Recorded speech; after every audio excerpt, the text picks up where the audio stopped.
Bakının Suraxanı rayonu Yeni Günəşli qəsəbəsi və yaşayış sahəsində 2 gün əvvəl bina 12-nin giriş hissəsi çöküb. Sakinlərin gördüyünüz bu ərazidən, yəni pilləkənlərlə binaya giriş-çıxışı tamamilə bağlanıb. Aşağı mərtəbədə yaşayan sakinlər qeyd edir ki, onlar binadan çıxmaq üçün yuxarı mərtəbələrə çıxır və binadan lift vasitəsilə çıxırdılar.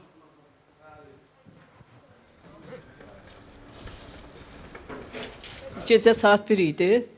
Bir də səs gəldi ki, bütün tökülüb dağılıb. Yaxşı ki, gün üzü olmayıb. Gün üzü uşaq, bu deyir, körpələr, hamısı qalardı altından. Elə bil orada bir iki dənə kafel belə yalandan qalxan kimi olmuşdu.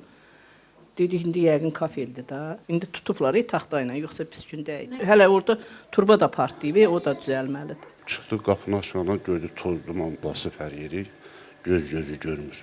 Toz biraz yeyəndən sonra gördük ki, həmin bu dayandığımız meydança çöküb. 2 metr dərinliyində, 3 metr uzunu, 2 metr də enində.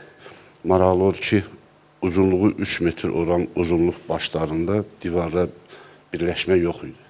Suraxanı rayon Mənzil Kommunal Təsərrüfatı Birliyinin 62 saylı Mənzil Kommunal İstismar sahəsinin rəisi Cavad Abdullayev bildirdi ki, binanın çökən hissəsində artıq təmir işlərinə başlanılıb. Sakinlərinə xəbərdarlıq ediblər, məlumat veriblər, bizdə xəbərimiz olub. Dünənləri sakinlər üçün keçiş-gəliş təmin olunub. İndi bugün beton işləri alınacaq, apalovkalar qurulub.